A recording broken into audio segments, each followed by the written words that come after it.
Di pasar, orang berdagang sangat sibuk. Tiba-tiba, pengeras suara membunyikan peringatan. Semua orang mulai melarikan diri. Pasar yang ramai tiba-tiba berubah menjadi benteng mesin yang muncul di keempat sisi. Xiaoyan mengamati semuanya melalui teleskop. Melihat kota London berubah menjadi tempat berkumpulnya mesin dari jauh. Jika kota kecil ditangkap olehnya, itu akan ditelan olehnya. Kota tempat Xiaoyan tinggal tidak dapat menyalakan mesin karena kerusakan mesin. Ketika benteng London membuka mulutnya untuk menelan kota, mesin kotal kecil telah dimulai. Setelah itu, kota-kota besar dan kecil mulai saling menyerang. Warga benteng London berteriak cepat telan. Film ini berlatar belakang ribuan tahun kemudian. Ribuan tahun yang lalu, sebuah pertempuran menghancurkan peradaban dunia. Manusia sekarang hidup di bawah roda raksasa besar. Untuk bersaing memperebutkan sumber daya. Kota besar menelan kota kecil. Pada saat ini, komandan kota London dengan janggut lebat memerintahkan untuk mengejar kota-kota kecil dengan kecepatan penuh. Kota kecil itu ingin meningkatkan kecepatannya, jadi ia menjatuhkan semua makanan dan airnya dalam perjalanan untuk melarikan diri. Melihat semakin banyak jarak, penduduk kota kecil itu mulai bersorak kegirangan. Bagaimana mungkin benteng London membiarkan kota kecil itu melarikan diri? Wali kota langsung memerintahkan untuk melempar kail untuk menangkap kota kecil. Melihat kota kecil ditangkap, penduduk benteng London bertepuk tangan dan bersorak. Benteng London membuka mulutnya dan dengan lembut menelan kota kecil itu. Dan Xiaoyan juga mengikuti kota kecil itu ke benteng London. Tapi dia sepertinya merencanakan sesuatu yang rahasia. Komandan memberitahu penduduk yang tertelan bahwa mereka akan menjadi molekul benteng London. Tapi mereka harus bekerja keras. Nama pria ini adalah Jike. Dia seorang karyawan di Museum London. Gadis di sebelahnya adalah putri komandan. Hari itu, Jike menerima undangannya untuk mengunjungi sains kuno. Di sini, model minion dan ponsel Apple telah menjadi barang antik. Ketika mereka memasuki ruangan, Jike menunjukkan padanya video sisa. Di dalamnya ada kota manusia dari ribuan tahun yang lalu. Ternyata umat manusia hampir hancur.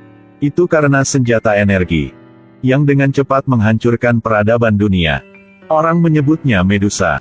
Hanya ada satu hal yang dapat menghentikannya, itu adalah kunci yang mirip dengan USB flash drive. Jika turun ke lantai bawah benteng London, di sini, kota kecil akan terputus sumber dayanya. Jika berharap menemukan ilmu kuno di sini, komandan membual kepada Jike bahwa dia sendiri menemukan baterai fusi. Jike mengatakan kepadanya bahwa ini berbahaya. Tapi dia tidak percaya. Dalam kegelapan, setelah Xiaoyan melihat komandan, dia perlahan mendekati pria itu. Dia mengeluarkan belatinya dan menikamnya secara langsung. Dan bertanya padanya, apakah dia masih merindukan ibunya? Ketika komandan mendengar nama gadis itu, dia membuat ekspresi terkejut. Jike muncul, dan menghentikan Xiaoyan.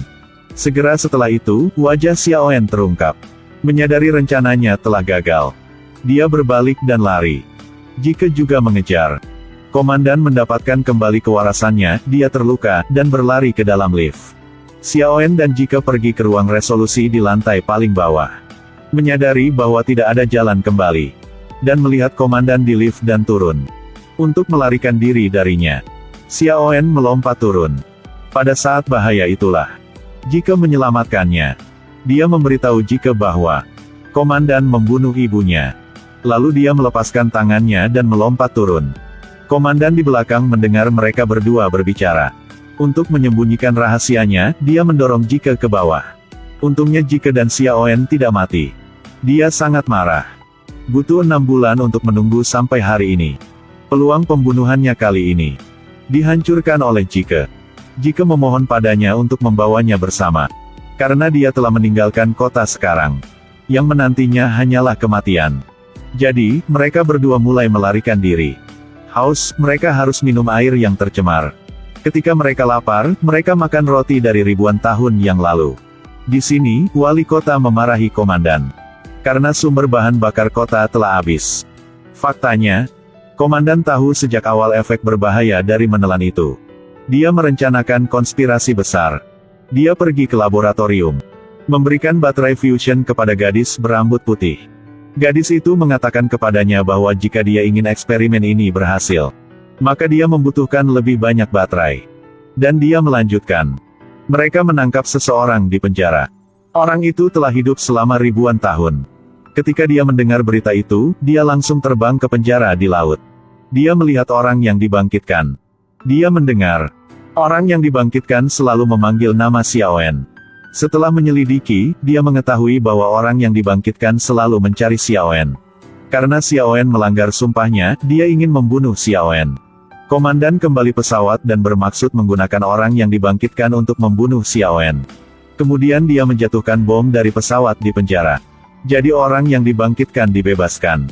Ketika orang yang dibangkitkan diciptakan, kepribadian jujurnya terputus. Sekarang dia hanya ingin membunuh orang. Meskipun dia terlihat seperti robot, tapi dia memiliki otak manusia. Di sini, mereka berdua melarikan diri ketika mereka ditangkap oleh budak Fanzi. Dan mengunci mereka di ruang terlarang. Xiaoen dipenjara dan menceritakan kisah masa lalunya. Ibunya adalah seorang arkeolog. Dia dan komandan pernah sangat mencintai satu sama lain.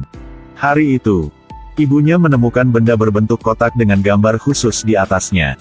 Dan kotak ini adalah sistem aktivasi senjata magnet Medusa. Untuk mendapatkan kembali kotak itu, komandan tidak hanya membunuh ibunya, tetapi juga menyayat wajah Xiaoen. Sebelum ibunya meninggal, dia memberi Xiaoen sebuah objek, dan menyuruhnya untuk menjaganya dengan baik. Keesokan harinya, ketika keduanya dijual. Pada saat ini, muncul seorang wanita berkacamata hitam. Namanya Ana. Adalah pemimpin dari aliansi perdamaian. Dunia manusia saat ini telah dibagi menjadi dua aliansi besar. Salah satunya adalah aliansi mesin, mereka saling menelan. Yang kedua adalah aliansi perdamaian yang dibangun Ana. Karena dia selalu menentang aliansi mesin. Jadi dia selalu menjadi target buronan dari aliansi mesin. Pemilik budak itu sekilas mengenali Ana. Dan ingin menangkapnya untuk mendapatkan hadiahnya. Hanya melihat Ana mengangkat pistol dan menembaknya mati di tempat. Jike dan Xiaoen mengambil kesempatan ini untuk melarikan diri. Tanpa diduga, mereka berdua bertemu dengan orang yang dibangkitkan. Kau tidak akan bisa kabur dariku. Mereka berdua buru-buru melarikan diri. Tapi roda raksasa pada dasarnya tidak bisa menghentikan orang yang dibangkitkan. Pada saat genting, Ana menerbangkan pesawat ruang angkasa dan tiba. Menembakkan roket ke arah orang yang dibangkitkan. Kemudian dia melemparkan tali penyelamat ke bawah dan menyuruh Xiaoen dan Jike untuk berayun ke atas. Orang yang dibangkitkan memegang tali. Pesawat ruang angkasa itu bergoyang-goyang di udara. Untungnya, Jike memotong tali dengan pisau dan mereka keluar dari bahaya. Tapi mengapa orang yang dibangkitkan mengejar Xiaoen? Ternyata tahun itu Xiaoen diselamatkan oleh orang yang dibangkitkan. Selama ini mereka hidup bersama. Orang yang dibangkitkan secara bertahap memulihkan sifat baiknya. Dia bahkan menganggap Xiaoen sebagai putrinya. Karena dia ingin Xiaoen melupakan kebenciannya dan terus hidup. Dia ingin membuatnya terlihat seperti dia. Xiaoen menerima tawarannya. Tapi kemunculan benteng London membuyarkan pikirannya. Dia memutuskan untuk membalaskan dendam ibunya terlebih dahulu. Dia pergi tanpa mengucapkan sepatah kata pun. Ini membuat orang yang dibangkitkan marah.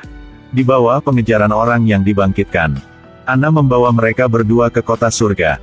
Di sini, dia memberitahu alasan mengapa dia ingin bertemu Xiaoen. Ibu Xiaoen adalah sahabat Ana. Dia pernah menyuruh Ana untuk berhati-hati dengan komandan. Baru-baru ini, Ana telah mendapatkan banyak informasi.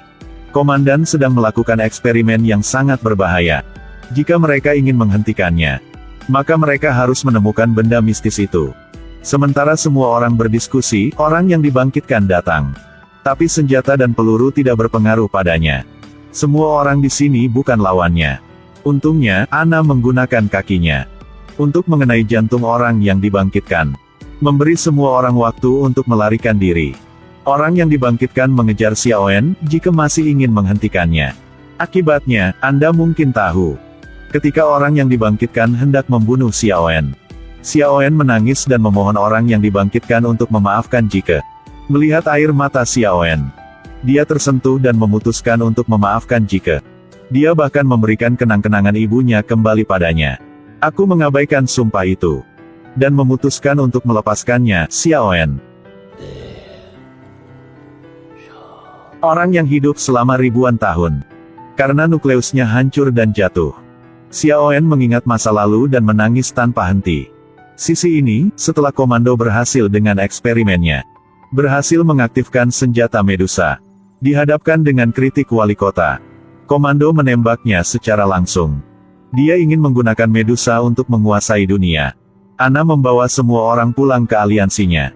Setelah dia mengetahui tentang tindakan komandan, dia mengirim seseorang untuk menyiapkan meriam energi, memerintahkan pesawat ruang angkasa untuk terbang di langit. Dia memutuskan untuk bertindak dulu. Tapi senjata ini dibandingkan dengan Medusa tidak berguna. Gelombang energi dilepaskan yang menghancurkan semua kapal perang. Bahkan tembok benteng meledak dan membuat gua besar. Xiaoyan melihat gambar-gambar di tembok. Memikirkan kenang-kenangan ibunya. Dia membuka kotak kenang-kenangan ibunya. Menemukannya adalah kunci untuk menghancurkan Medusa. Anna membawa orang ke benteng London. Tutup Medusa.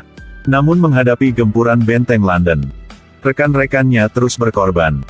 Di bawah perlindungan rekan satu tim, Anna dan Xiaoyan dengan lancar terbang ke benteng London.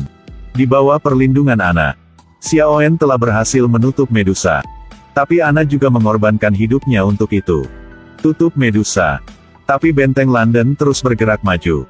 Jika terus bergerak maju seperti itu akan bertabrakan dengan aliansi perdamaian. Jika tidak peduli dengan ketidaktaatan semua orang, dia menerbangkan pesawat ruang angkasa dan menyerbu ke pusat benteng London. Dan menghancurkan mesin kernel. Dan berhasil menyelamatkan Xiaoyan. Untuk mengakhiri semuanya, jika menjatuhkan bom di pesawat komandan yang melarikan diri, komandan jatuh. Dia jatuh di roda raksasa benteng London. Pada akhirnya, aliansi perdamaian mengakui penduduk yang tidak bersalah. Xiaoyan dan Jike duduk di pesawat ruang angkasa dan memulai hidup baru. Film ini akan segera berakhir. Bagaimana orang melihat film itu? Silahkan tinggalkan komentar di bawah. Jika Anda suka, tekan like. Dan follow kami. Untuk memberi saya lebih banyak motivasi untuk review lebih banyak film. Terima kasih atas minat dan tindak lanjutnya. Bye-bye dan sampai jumpa lagi.